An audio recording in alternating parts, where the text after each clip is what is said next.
C'est parti donc pour 1 heure et demie de musique, de duo, de rencontres, d'échanges, le tout en live et en public avec de très nombreux invités.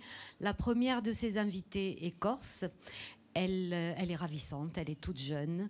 Elle nous fait l'immense plaisir d'être avec nous ce soir et je vous demande de l'accueillir avec nous et sous vos applaudissements, mademoiselle Jennifer.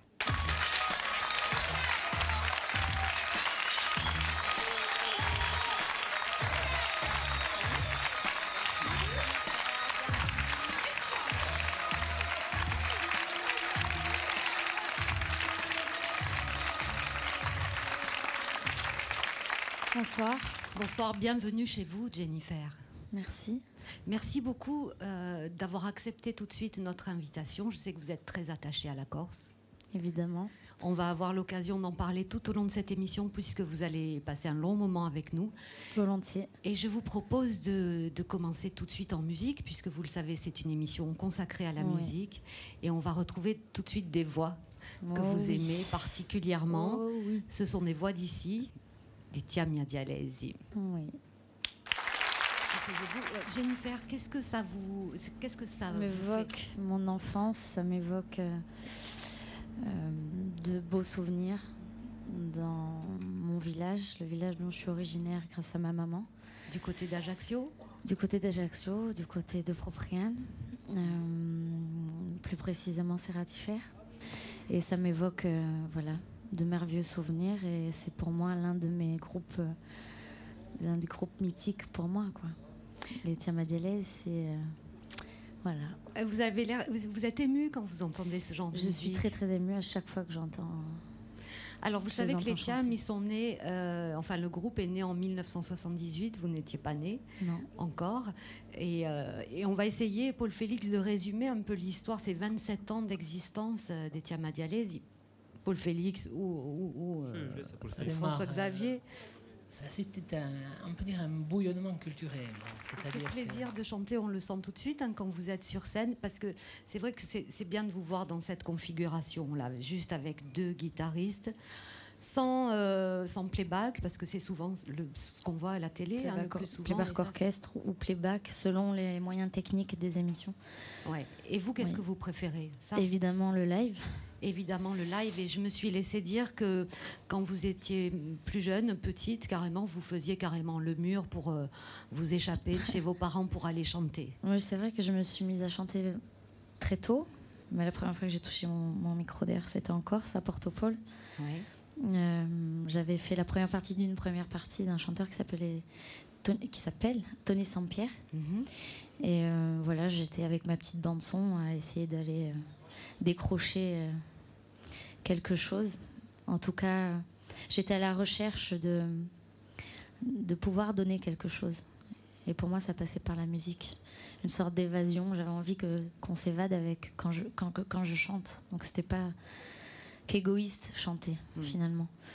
Et donc j'ai réussi et de temps en temps j'étais obligée de faire le mur par rapport à ma mère, parce qu'ensuite à 16 ans je suis montée à la capitale pour essayer de trouver plus d'opportunités pour pouvoir faire et vous alliez où alors? Vous faisiez le mur et vous alliez où? Dans les cabarets? Je faisais le mur parce que ma mère m'interdisait de chanter dans des bars ou des cabarets la nuit. Vu que j'étais pas encore majeure et qu'elle avait un petit peu peur, j'ai commencé à 14 ans à mentir un peu à mes parents, mais elle a fait la même chose sans mentir. J'aurais pu aussi ne pas mentir, mais je voulais pas qu'elle se fasse de soucis. Ouais, vous vouliez pas l'inquiéter, quoi. Ouais, voilà. C'est un peu ça. Mais bon, voilà, ça a forgé un certain petit caractère, et puis je regrette rien finalement. François Xavier, Paul Félix, vous avez déjà fait le mur pour aller chanter quelque part ou... Jamais. Pas la peine. Pas la peine. On vous poussait plutôt dehors pour dire c'est bon, arrêtez un petit peu. Exactement. Ouais. Alors, votre répertoire à cette époque-là, Jennifer, quand vous faisiez le mur, vous alliez chanter? Je chantais de tout. De tout. C'était musique très populaire. Ouais. Vu que c'était pour soit des mariages, des petits bars où il fallait chanter des chansons assez tranquilles et assez reconnues, des chansons un peu grand public. Mm-hmm. Voilà, de temps en temps je m'autorisais une petite chanson corse. Alors, je sais qu'il y en a une que vous aimez particulièrement, une chanson des Mouvrines. J'ai lu ça quelque part, c'était une de vos chansons préférées, ou Minedi Più. C'est une de mes chansons préférées, oui. Ouais. Vous voulez nous la fredonner un petit peu pour... Allez. Mi pesa un silenzio, ti uli a parlare. Un cuore la di un pena, chissà le confidare. Di su paese, fide di Arugamba. È un pezzo che la trema guida dignità. Un minè di più. Un minè di più, un minè di più, un minè di più. So il mio terra, il mio gamba. Bon, après, parole. Oh, merci, bravo.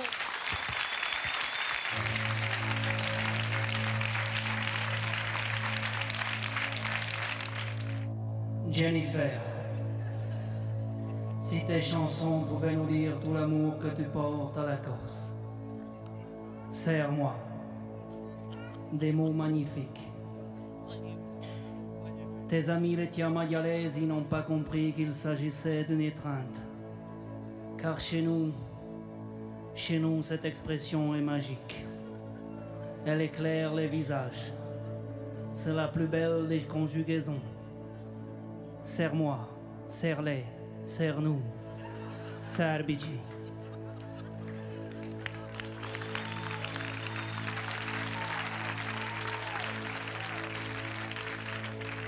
Mais ce que les Tiamis ne disent pas, c'est qu'ils ont fait eux aussi le casting pour la Starac.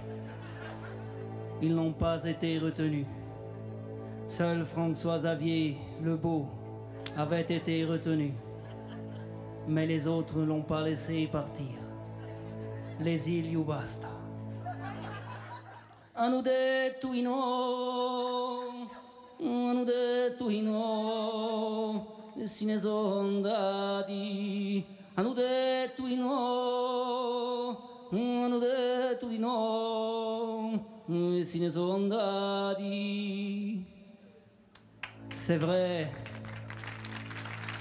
qu'un lâcher de Tiami au château, ça aurait donné. Surtout pour les chorégraphies. Mais ayo Jennifer, viens plutôt faire un duo avec moi. Un minè di più, un minè di più, un minè di più, un minè di più. Je sais que tu aimes cette chanson. Et si tu es gentille, c'est aussi brave. Je te présenterai Sting. Voilà, hai visto? C'è un mondo stasera. Pare Bercy e a Gorsi che qui. Bravo, JFB.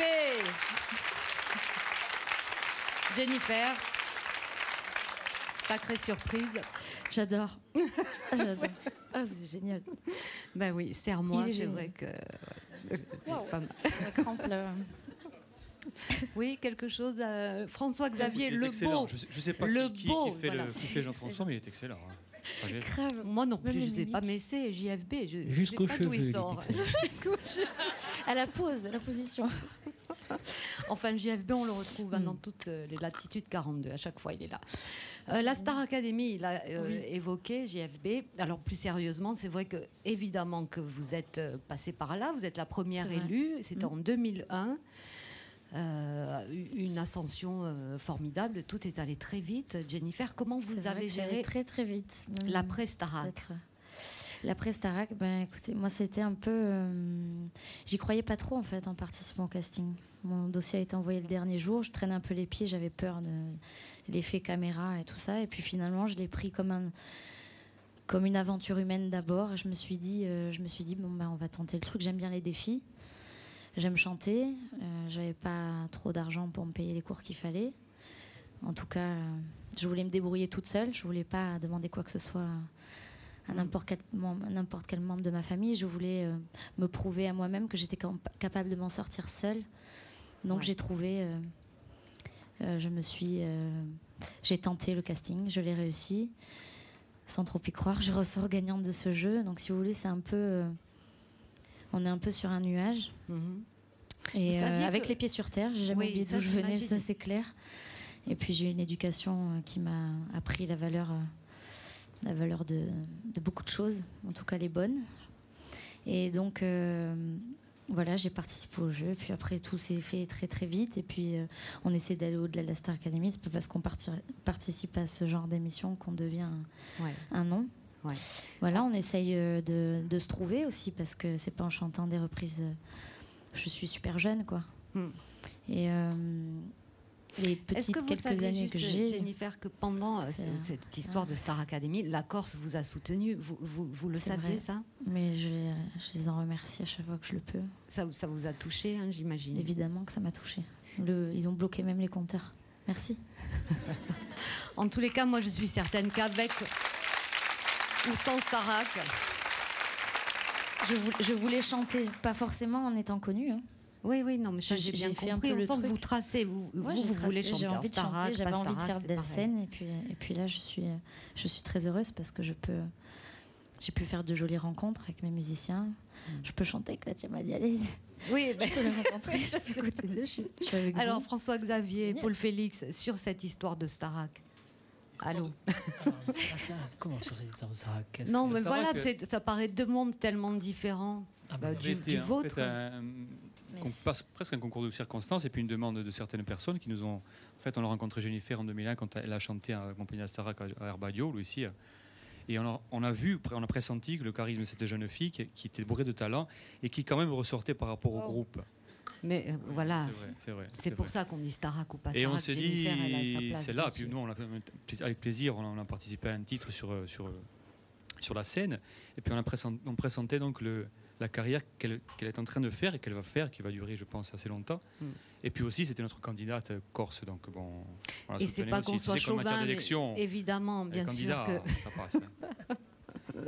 Puis après, vous avez enchaîné. Alors, album, la scène, parce que ça, c'est vraiment quelque chose de très important. C'est la plus belle. C'est ce qui est le les plus tournées, important. Et alors sur scène, vous êtes parfaitement à l'aise. Oui. Et ça, on sent que c'est votre univers. J'ai de plus en plus le trac, ça c'est clair, mais je m'y sens de plus en plus à l'aise une fois que j'attaque. Parce qu'il y a cet échange qui se passe sur scène avec le public. On peut apporter un petit quelque chose pendant 1h30 à quelqu'un, juste un peu de fraîcheur, un peu de bonheur et tout ça. Alors, je pense que ce que nous allons retrouver sur scène là maintenant, ça va vous apporter du bonheur à vous aussi. C'est le genre de chanson, on l'écoute une fois à la radio le matin, on l'a dans la tête toute la journée. C'est que du bonheur. C'est d'ailleurs le groupe Au Petit Bonheur et c'est Je veux du soleil. Jennifer, évidemment au soleil, parce qu'avec une maman corse et un papa algérien, on voit pas trop comment il pouvait en être autrement. Mon papa est pied noir algérois, oui, et ma maman est corse. Cette double culture, vous aussi, vous en êtes issu, né en Tunisie, élevé en France. Alors bien sûr que c'est une double richesse. Est-ce que ça pose parfois des problèmes? Est-ce que ça vous en pose à vous? Non, pas du tout. Je suis allé à l'école primaire, il y avait des Portugais, des Italiens, des Espagnols, le mélange était déjà gamin. Des Bretons me disaient qu'ils étaient étrangers. Oui. Pierre, on a tous la même histoire, nous aussi, enfin en Corse aussi. C'est la double culture. J'ai une double culture. Ouais. Ma mère est de Courche, est du Niol, et mon père est de Corté. Ouais. Donc voilà, une culture cortonaise et une culture niolienne. Voilà. Bien sûr qu'on est obligé de gérer tout le temps la double culture. Mais alors tout va bien, on n'a qu'à tout mélanger, tout se passe bien, non? Il faut mélanger, moi j'aime bien. Où est-ce que vous vous sentez le mieux aujourd'hui, Jennifer? Dans quelle partie du monde, de France? Je me suis toujours sentie bien quand j'étais ici.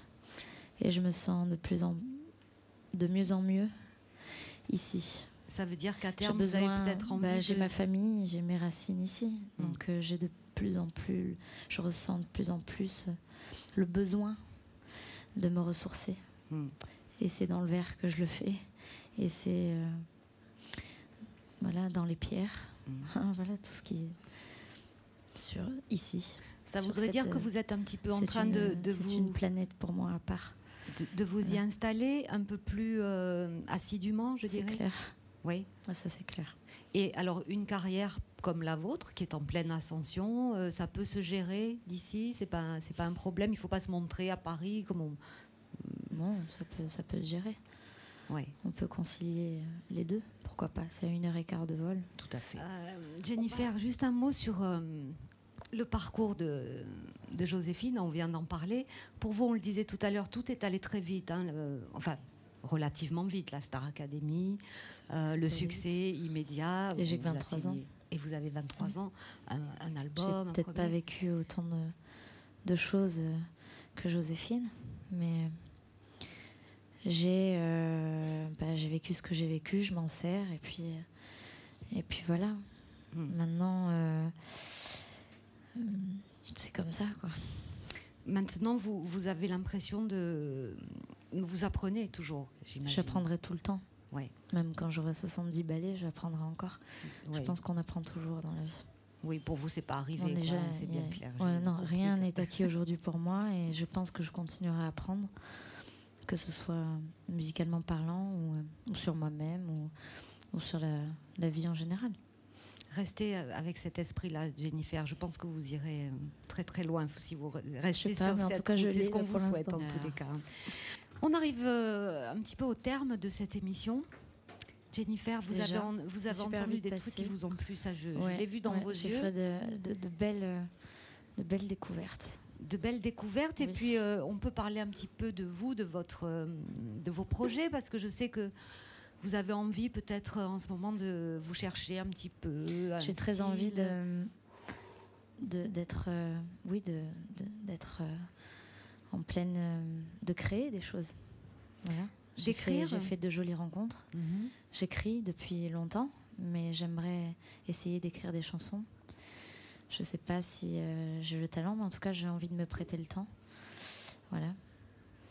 Et on verra bien ce que ça donne. En tout cas, j'ai plein d'idées et j'ai envie d'essayer d'aller au bout, quoi. Ça veut dire changer complètement de style? Non, ou pas du rester tout. D'aller dans la continuité de ce que je fais, simplement avec quelque chose de plus homogène dans la couleur, dans la couleur musicale, dans ce que j'ai envie de faire passer comme message aussi. Voilà, quelque chose... voilà, en pensant scène tout le temps. Parce que je commence à avoir un tout petit truc en plus grâce à la scène et grâce aux rencontres que j'ai pu faire sur scène. J'ai beaucoup appris et voilà. Donc forcément, je pense de plus en plus scène maintenant parce qu'il y a une tournée encore que je vais avoir la chance d'avoir. Donc j'ai envie d'être en studio, ouais, voilà. Donc je vais prendre un petit peu de recul et me concentrer sur mon 3e album. Vous avez envie de toucher aussi un autre public, peut-être un petit peu plus âgé? Dans ma tête, c'est qui même m'écoute. J'ai pas d'objectif de toucher une certaine tranche d'âge. Voilà, ça va du tout petit au bus de mamie qui sont venus me voir en tournée, donc c'est génial. Et la musique, je pense que c'est fait pour ça. C'est pas, je pense pas du tout à l'âge. Voilà, j'adore quand j'ai des enfants, quand j'ai un sourire aussi pur et un regard aussi étincelant. Et puis j'adore aussi j'aime tout, quoi. C'est génial. Vous êtes prête à essayer des choses nouvelles, un petit peu inattendues? Je vais tenter des choses. Maintenant, je sais pas si... j'ai beaucoup d'idées, mais c'est tellement abstrait. Bon, vous reviendrez nous en parler en tous les cas dans Latitude 42 dès que c'est... Alors, on va retrouver tout de suite le groupe Tiama Dialaise et pour une deuxième chanson.